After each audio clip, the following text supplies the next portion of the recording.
مانگێک بەسەر بوومە لەرزەوێرانکەرەکەی تورکیا و سووریا تێدەپەڕێت و هێشتا هەزاران کەس لەو دوو وڵاتە بەدەست نەبوونی پێداویستیە بنەڕەتیەکانی ژیانەوە دەناڵێنن.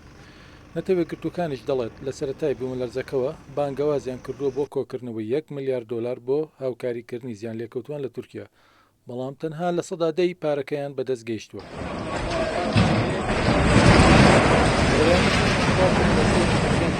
حوت پوینت هەش پلە بە پێوەری ڕێختەر دە پارێزگای باکووری کوردستان و تورکیا و ڕوبەرێکی فراوانی ڕۆژاوای کوردستان و سووریای هەژاند و کارەساتێکی مرۆیی گەورەی لێکەوتەوە.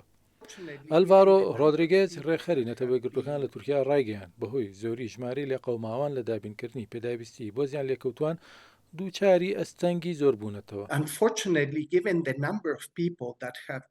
بە لە بەرچاوگرتنی ژمارە ئەو کەسانەی گوازراونەتەوە لە بەرچاوگرتنی ژمارەی بریندارەکان و ئاستی وێرانکارێکە پێویستێکی زۆرمان بە هاوکاری هەیە.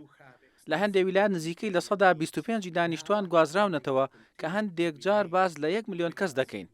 لەبەرەوە ڕوبەڕووی ئاستەنگ بووینەتەوە لە چۆنێتی دابینکردنی خواردن و پەناگە و ئاو بۆ کۆمەڵگەکان.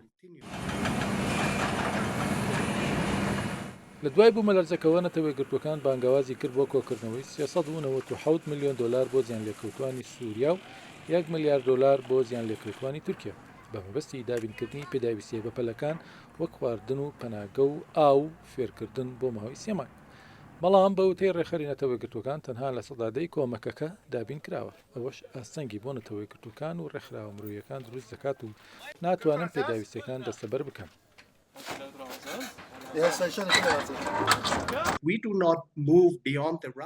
لە ڕاستیدا ئەگەر ئێمە بەم نزیکانە لەو لە سەدادەیە تێپەڕ نەکەین کە دابین کراوە نەتەوەیەکگرتوەکان و هاوبەشەکانی ناتوانن پێداویستیە مرۆیەکان دابین بکەن.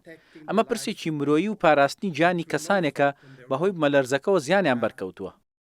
بەپێی خەمڵانەکانی بانکی نێودەوڵەتی قەبارەی ئەو زیانانی ڕاستە و خۆ بەهۆی بوومەلەرزەکەەوە بەر تورکیا کەوتووە دەگاتە 34 ملیار دلار و ئاوادانکردنەوەی ناوچە زیان لێکەوتوەکانیش دوو هێندە زیاتری تێدەچێت.